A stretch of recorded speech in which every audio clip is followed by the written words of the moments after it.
had this God-sized hole in my heart. I was trying to fill it with other things and just leaving chaos in my wake. Are you ready for some red meat for Prager U fans? Hi, my name is Scarlett, and I'm an atheist and skeptic.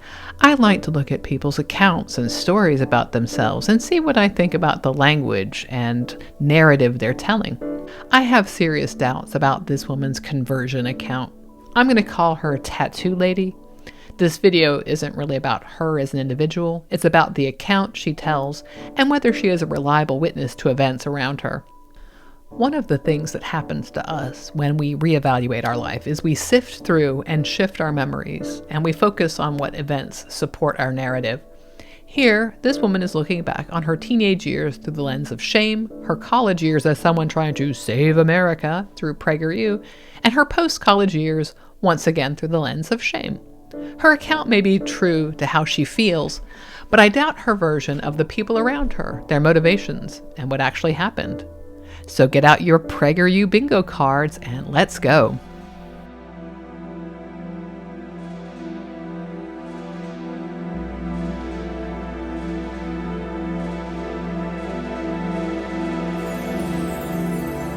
I was raised by two loving, secular parents. She had loving parents. Let's hold on to that a moment. We didn't have God. We didn't have religion. We didn't really have a whole lot of moral structure or... But no moral structure. How were they loving then? I am sure her parents are thrilled to hear this. Guidelines. From a young age, because I didn't have God, I know it may sound cliche, but I had this God-sized hole in my heart. I find Prager U editing to be so distracting. Like, why divide it up? Why write these letters out? I think it all takes away from us actually paying attention to her story critically, thinking of it critically. And the music, oh my gosh, the music is just so manipulative. And so I was trying to fill it with other things. And by the time I became 11, 12 years old, those other things that I was trying to fill that void with were being cool and being popular. And that meant drinking and doing drugs and getting piercings and getting tattoos and starting to be sexual with boys. So you're 11, 12, drinking, drugs? Where are those loving parents again? Piercings. Does she have more than her ears pierced? I don't see piercings. Was she getting tattoos at 11, 12? How? Can a tween just walk in and get a tattoo? The only tattoo I see doesn't look like something you would get as a child or even as a teen. It looks like the end of a curtain rod or the flourish on one of those posters that says, live, love, laugh. Sexual with boys? Again, where were those loving parents? So my parents, they pretty much let me do whatever I wanted, whenever I wanted. And when I was 14, 15, 16, that seemed pretty great to me. I was having the time of my life. I didn't realize until much, much later how much damage that was doing to me. So I didn't know anything about politics until I got to college. I did not care about politics when I was in high school. All I cared about in middle school and high school was having fun, being popular, drinking, drugs. When I got to college, I really wanted to have intellectual discussions with my professors and my peers. Where did her intellectual curiosity come from? I find it strange that it just came out of nowhere after all that partying and lack of intellectual curiosity. She focuses on all the partying she did in high school. And, you know, she must have done well enough there to go on to college. So she must have done okay. I think she omits anything positive from this account because she wants to bolster her narrative of a lost soul. And was she actually intellectually curious in college, or did she party again? Because her post-college narrative is going to be about how she was a terrible person again. I decided that I wanted to be a sociology major. I wanted to learn about trends and demographics and how society functioned. I had no idea that sociology is really just the study of three words: racism, sexism, and oppression. If you just repeat those three words over and over again, you'll ace sociology. I have to interject here. She will go on to say that she went to UC Santa Barbara, and I took the liberty of going to their webpage, and I found that, surprise, surprise, there are a lot of other topics, including research methods, how society functions. Basically, it looks like there's more than just courses that focus on sexism, racism, and oppression. I mean, there's a lot of stuff there. By the way, this is supposed to be her conversion story. We just get this little gratuitous diversion into the awful liberal academy for funsies. And this is all pre-conversion. So she's supposed to be telling us how lost she was and everything, but here she's going to come off as the good one in this whole story. I am sure this plays well with the Prager U audience. Again, red meat. My professors would say things like, America is founded on racism. And I would sit in the class and I would go, I don't think that's right. But if I don't think that's true, then what is it that I believe? And so I had to go do my own research. So now I had both sides of an argument, and I started learning about this is what it means to be on the left. This is what it is to be liberal. This is what it is to be conservative. This is what it means to be libertarian. Oh, okay. Well, in that case, I guess I'm a libertarian conservative. So cool story, sis. Like, pick the one trollish thing that will play well with your audience. Who knows what the context of this comment is, if in fact it is something that a professor actually said with that particular intent. Prager U wants to imply that college is just day after day telling students about racism and oppression and sexism and picking your gender, but it isn't. I have overheard sociology classes, and they were talking about all kinds of things. But anyway, this is a reported comment years after. I doubt that is what was really said. I doubt her whole education was just racism, oppression, and sexism. So maybe she remembers a comment that stands out here, but is this representative of the whole? There are other courses there. There are simply methods that must not have been about oppression and sexism, but how do you conduct sociological research? But, you know, this is just like chum thrown to the Prager U peeps. Assuming that this was actually the comment, though, I love how her response is, I don't believe that. Not, wow, I wonder why someone who spends their life researching this stuff thinks that. Let me listen and learn. No, let me go do research and contradict them. This isn't about facts, and it's not about understanding. It's about rejecting a position because you just don't like it. I don't understand this, how she learns about her politics because of a comment about slavery. Why is a reaction to a comment about slavery a trigger into your political positions? Like, this person is a reliable witness to other people's positions at all? Because you can have all kinds of positions and think different things about slavery. So it's just, this is like a non sequitur. Like, I don't get how this is connected. So when I was a senior, I got to pick whatever topic I wanted to study for an entire year. So I picked to study the topic, the liberal bias in academia. My professor was not happy about that. I was the only student in my program who was denied funding. All of the other students were given grants from the university, and they had very liberal topics. This particular statement is why I wanted to respond to this video. As a college professor, I am both fascinated and horrified by the ways conservatives portray academia. Like I said, I went to the UC Santa Barbara site, and I did find courses in independent studies and in independent research assistance in sociology, which I think is what she's talking about. And I found a grant that you could apply for. I don't know if her claim is accurate that she is the only one who didn't get funding. How would she even know? Did she ask every undergraduate student, even every sociology undergraduate student? Or did it just seem like she was the only one? It's not like universities announce this stuff. And who knows why she was denied? She puts forward this conspiracy theory, but maybe her application sucked. I mean, you have to apply, and so there are people on there saying you should get it or not. So maybe she had a terrible application.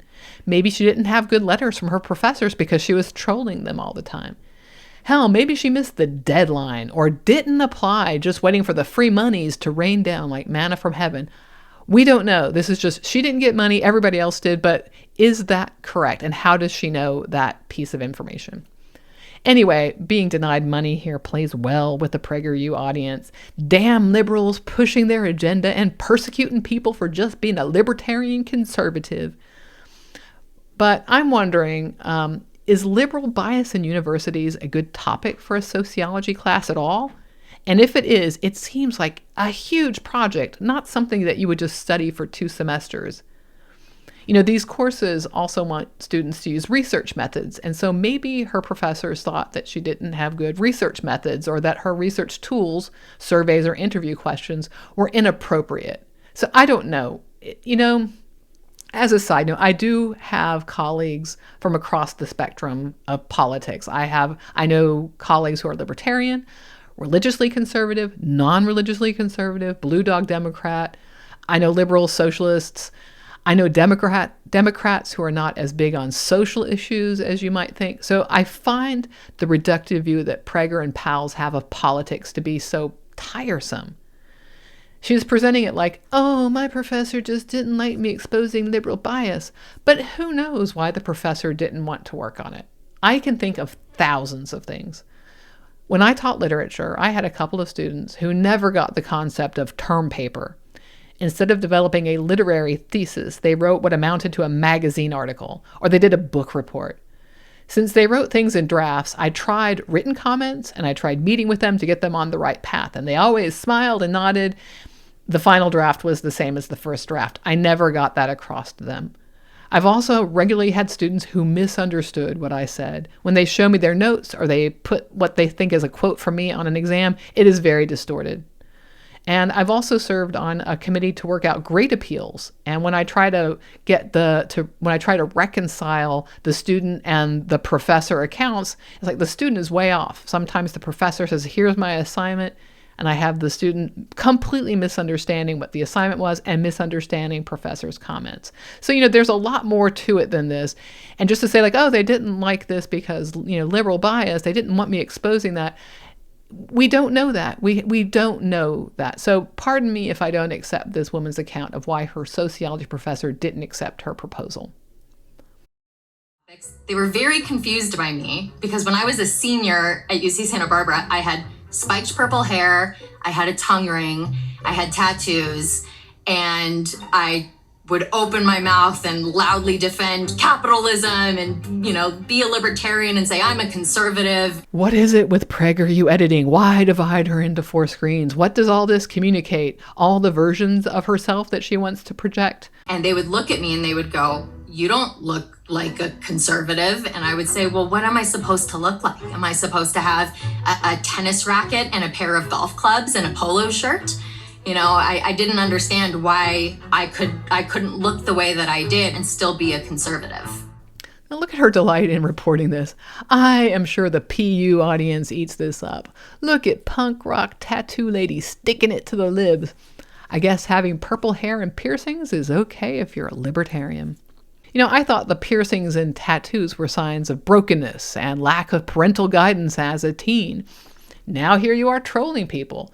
And, she isn't really covered in tattoos. Like, what she has, what I can see is it's nothing. She doesn't even have a full sleeve there. But finally, isn't this lady proof that you can get through college without being indoctrinated into the cult of cultural Marxism? Also, were they really thinking these things? She strikes me throughout this as someone who lacks self-confidence and is in need of validation. Maybe she opened her mouth and dumb shit popped out and people were like, what the fuck, lady? Did her professors actually comment on her appearance? Because that is wrong. Even if I think a student is dressed weird or their hair is funny, I don't like it, it is wrong for me to comment on it. Compliments within bounds, yeah, I like that shirt. You got your haircut, looks good, cool shoes, like your pin, whatever, that kind of thing. But we're supposed to be creating an atmosphere conducive to learning, which means students should be focused on information and not self-conscious because the teacher thinks they look weird. So I think this is here to say, look at all these mean liberals judging a book by its cover. They're the real racists or whatever. But really, this woman, if any of this is true, sounds like an IRL troll. Look at me. I'm not like the other conservatives. Okay, so we're going to skip her meeting her first husband, her first marriage, how she cheated on him, and then she hit rock bottom. She claimed she was a totally shitty person. So what was that version of her in college about? It's like she took a break from being shitty for 4 years to be an undergraduate. She was shitty in high school, she's shitty after. I don't know. After years of playing a victim, of being in therapy, of taking medication, of complaining, but never actually taking ownership for my life, I realized, oh, I have to do something different in order to make a change. This is strange. She was in therapy, but she didn't take ownership of her life. Therapy should have been about that. When I have been in therapy, it was about taking a hard look at myself and my actions. So, way to shit all over the field of psych, Prager U. Here you are for your bingo card, victim, take ownership of your life. So was she a victim in college? I mean, she's making herself out to have been a victim in college now. I was a victim of the liberal bias of the academy, but afterwards she got over that. So I don't know where to fall on if she's a victim or not. What are we supposed to understand, people? I don't know. I don't know. We're going to skip a bunch of her going to self-help groups. I guess it was AA. I don't know. But anyway, therapy, we're going to shit on therapy, but self-help, great. I mean, it has self and help in the same word. Might as well be bootstraps. She says it was the only way, self-help was the only way, whatever the fuck that means. I don't know. She got a sponsor who pointed to her to a spiritual practice. She sees there's something to this God thing, and she has an emotional experience at a play, and then she becomes a Christian. It's all pretty vague. Her conversion doesn't make a lot of sense to me. It's little, low on the details, but it was very emotional. Just oh, this made sense, and it felt like it. That I had to at least consider the option of Christianity, which, as a former atheist, is the most uncomfortable, ridiculous thing to consider. And this is so hard as a former atheist. She's doing the real work, y'all. We atheists out here aren't keeping it real, know what I'm saying? And then when I became a Christian, I thought, what nice Christian guy is going to want these damaged goods? A divorced, adulterous, former atheist covered in tattoos. Okay, just what is the deal with the tattoos? You were so upset at people judging you, supposedly, but now you were judging yourself? Sounds like internalized shame to me. And honey, Christians love themselves, some former atheists. You are lipstick on that pig, know what I'm saying? And God was like, don't worry, honey, I've got this total weirdo picked out for you. This other Christian guy who's also covered in tattoos and has plugs in his earlobes. Our God.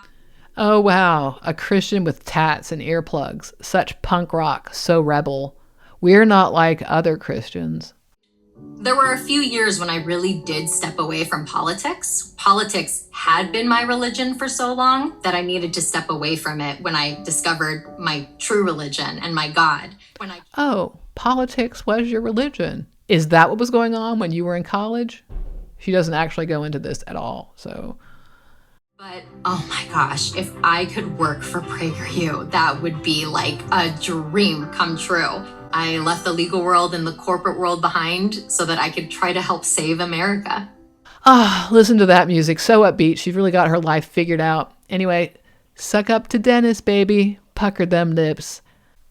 I have to say, I find lots of elements of Tattoo Lady's story exaggerated or cherry-picked.